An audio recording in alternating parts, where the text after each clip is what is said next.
Op4 TV. I am Bill from the BX. I'm here with the homie. Introduce yourself, Queen. What's up, everybody? My name's Markia. I'm known as the Money Plug on social media. Hey, what's shaking? I'm just living. I mean, it's getting too close to Christmas for me, so. Baltimore's very own. How many kids you got now? 5. Golly.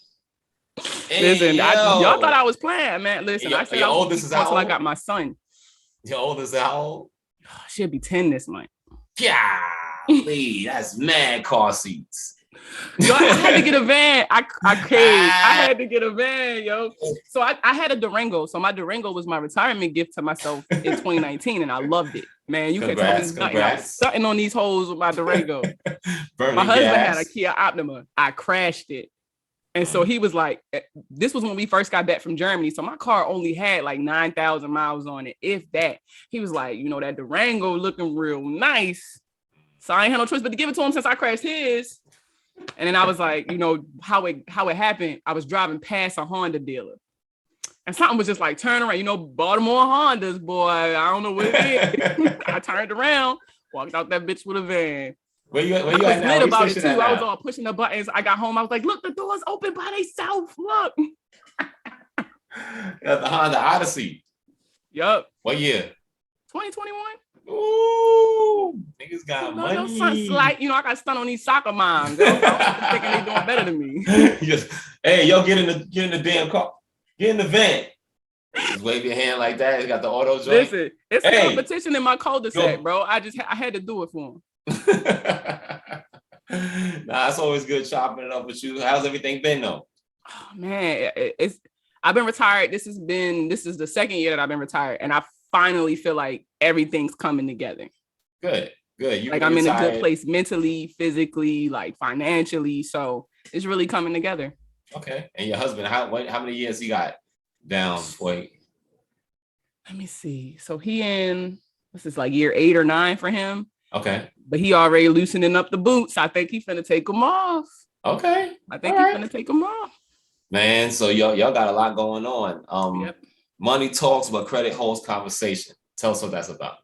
So it's an idea, right? So it hasn't launched yet. I do have a trailer out, but that's kind of just about it. So I got popular on TikTok. I got about 139,000 followers. And that's just it hasn't even been a year yet. And I want to take, so it's called UGC, that short content, that 15, 30-second clips. I want to take those and expound on those without, it don't have to be a 10-minute YouTube video. It could be a simple 5-minute explanation or 3-minute conversation.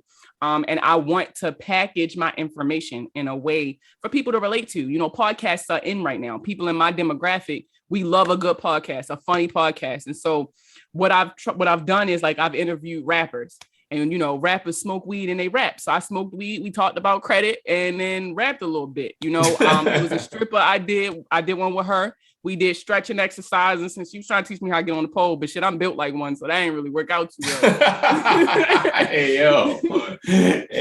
And so it's stuff like that. Like I always tell people I'm just a regular person teaching regular people shit. And so I didn't want to talk to professionals. I didn't want to talk to millionaires. I wanted to talk to y'all and really get the questions that you actually have and not what I'm assuming you have. The Honda customers. Yeah. I don't need the people with Mercedes Benzes and shit. They already got their stuff together. I'm talking to people who still driving the 90s Hondas, the 99 Corollas, you feel what I'm saying? I'm talking to them.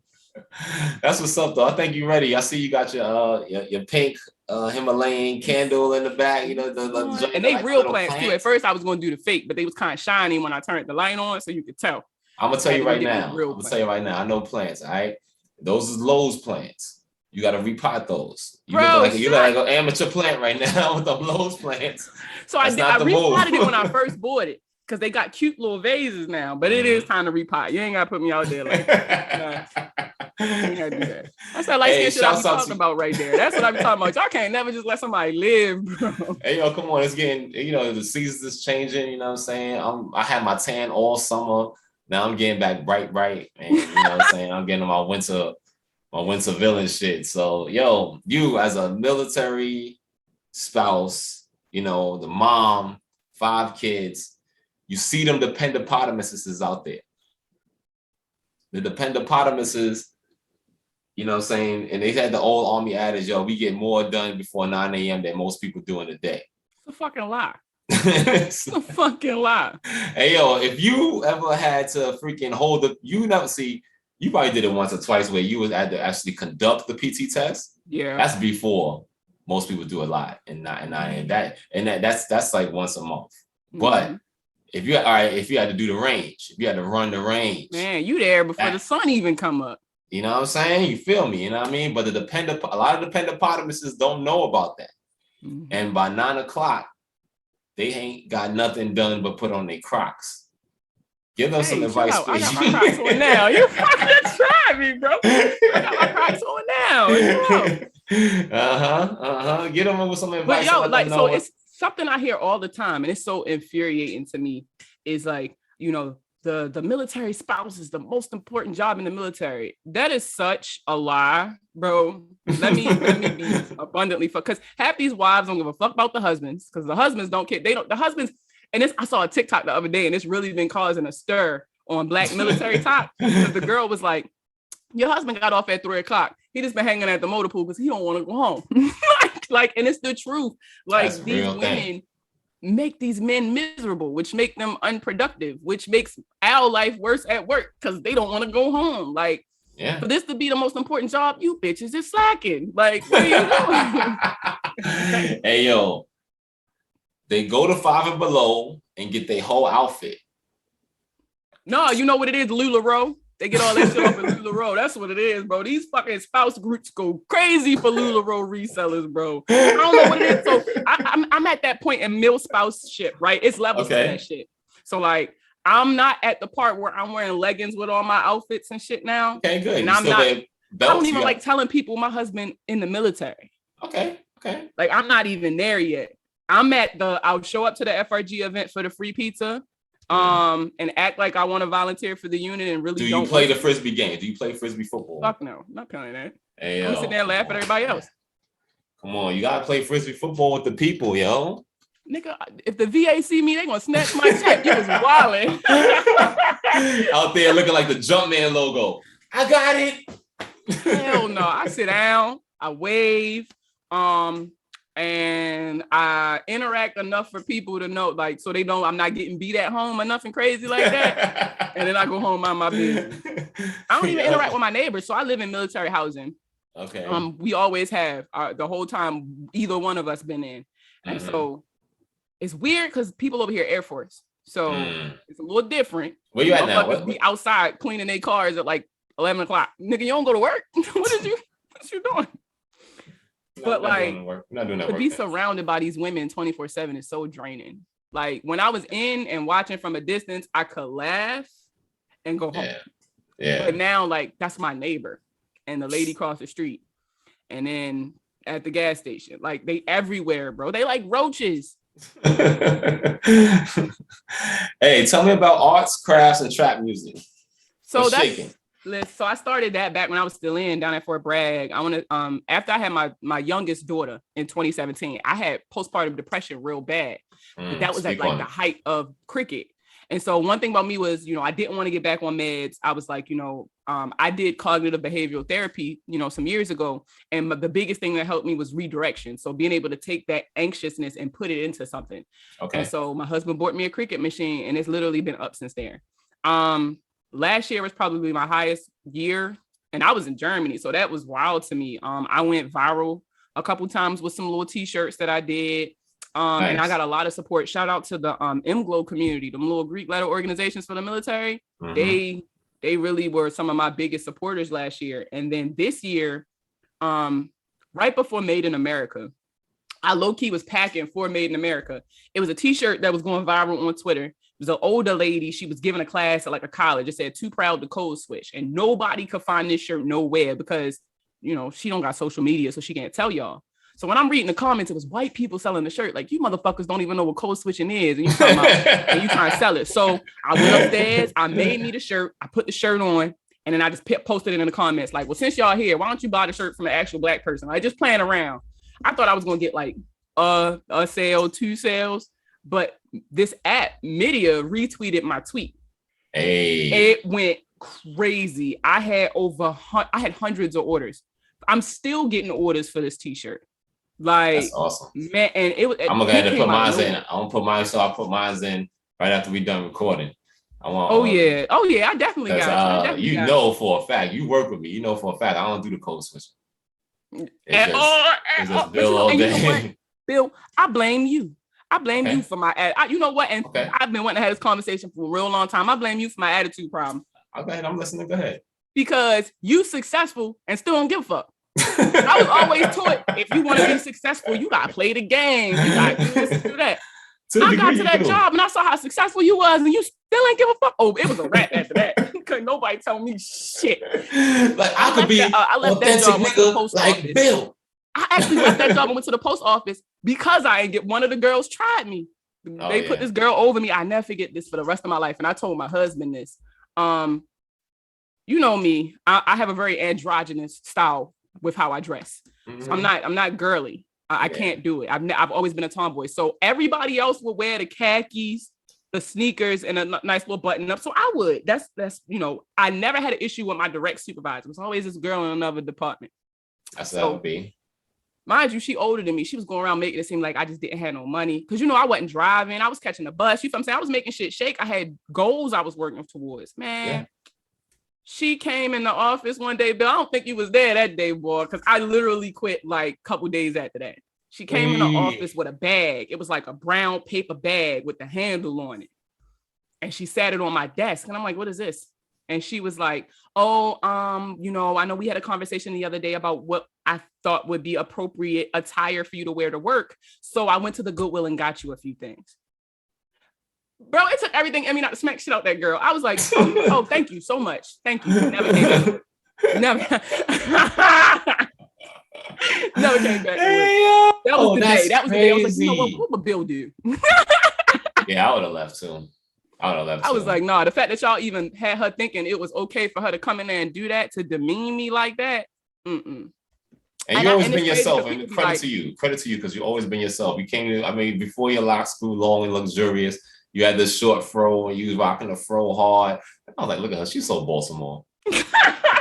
And then you walking around looking like a Q-tip. You running around and you know what I'm saying, you and your people, you be running around the city and they always come back with the great stories about the weekend and hanging out down in Baltimore. And I was like, yes, Marky Brown, she over here doing her thing. Ain't nobody even mad at her. But the whole time for me, seeing you just being young and being Black and touching a little bit of money and still keeping your family structure tight, and then being able to go out and venture out and have fun. And then you was always, enterprising as we see you are now. You know what I'm saying? So much credit and success to you to see you retired from the military. Yes. Disabled veteran. So you're getting them VA papers and raising your beautiful family, minivan status. You know what I'm saying? We don't even, did you even know that gas prices went up? You didn't even know. Hell no. When I realized it, me and my husband went to DC last month, was our anniversary. We went to DC. And we took the van and I went to get gas and I did a double take, bitch, $3.50. What the Yeah. That's how we out here living. So you don't even know nothing about that. You don't even know nothing about that. Man, when I say I truly been just minding my Black ass business, bro, life has been so peaceful for me. Hey, before we get out of here, run down from the top of the list, everything, not just starting from arts and crafts and trap music, but everything, all what you got going on. Money Talks, but Credit Holds Conversation, the podcast, right? Yep, that's the podcast. When's it gonna drop? When's it dropping? So, all right, so I ain't got no date, but now I feel pressured because I came and talked to you. So I'm definitely gonna drop the first episode by the end of this month. I'm definitely gonna let you know when it's dropping. Okay. It's gonna happen. Okay. I got the YouTube channel going. So the framework that I designed my trainings and stuff around is called CREAM, Credit Rules Everything Around Me. So the joke is, because Wu-Tang was always my shit. And so Wu-Tang forever. Yes. Oh my God. So it was Credit Rules Everything Around Me, CREAM, check your credit and pay your fucking bills, y'all. So right, it's funny. It's catchy. Let me tell you, so the workshops that I do, even the workshops are funny. So my first workshop, I started teaching to felons who recently got out of jail. And they don't know nothing about credit. They always pay stuff with cash, kept the money in a mattress, that sort of thing. It's only going to get you so far. And so I started with them. That class is called Hood Niggas Need Credit Too. I do that every month. That's I got not- one for that's the not good. ladies that's called the Hot Girls Credit Coach class. Okay. And then I got one for like high school students, college students, and that's called the Credit ABCs workshop. Nice. And so I do those every single month. The dates change, but it will always be the same. They're on Zoom. I have the TikTok going. I'm at themoneyplug.co. I'm 139,000 strong. I'm one of the newer creators in the Black TikTok community. So I'll make sure I'm posting all of this on the video as you're speaking. Don't even worry about it. I got you with the edits. My edit game on big strong. Bad. All right, what else I got going on? I got the boot camp coming up. So it's called the Bad Credit Boot Camp. So people who can't afford credit repair or just really want to do it themselves, you can come to the boot camp. And when I say I'm running it down from A to Z, you get literally unprecedented access. Like the class don't end until I answer all your questions that day. Like that's what I'm doing to give the power back to the people. It's no reason people in my industry are making millions of dollars off of your fuck ups. Yeah. Why would you give them that when you can do it yourself? You just got to have access to the information. And so and my passion is just putting that information out there for everybody. So I hope y'all like it. You know, follow me everywhere. Support. Absolutely. And before we get out of here, training NCOs, reach out Yes, to her I've for done y'all, leaders sergeant's time time training, trainings. your leaders time I've training, done- all of that. Yes, because you remember what it was. I mean, 4 schools and 7 years ago when you first got in. Y'all probably didn't even have digital classes when you did your little finance brief. Y'all probably had stone tablets and shit where you had to like carve your ancestors shit on it. I feel like you're almost done, but I'm gonna let you finish. I want to see your growth. No, for real, but nobody remembers what they learned from that. Nobody does. And so a lot of information was outdated now. To be honest with you. There's some stuff that sticks with you, young soldiers don't know. And older soldiers don't know, but pretend they do. So the young ones don't know that they don't know. But this information is for everybody. It could be for sailors, it could be for Marines, it could be for airmen. Everybody can get this work per se. You know what I'm saying? Yes. So I want them all, those trainers and those leaders out there to be able to reach out to you on your social platforms and then, bring you in to do the digital training and get these guys straight. I even got PowerPoints for those of you who just won't let that shit go. Yo. This has been Op4 TV, a platform for veterans to come in here and use their voice and spread the good word. I am your host, Bill from the BX. I'm with Markia, aka the Money Plug. Thank you so much, Bill. Thank you for joining me. Y'all be good. Have a blessed one.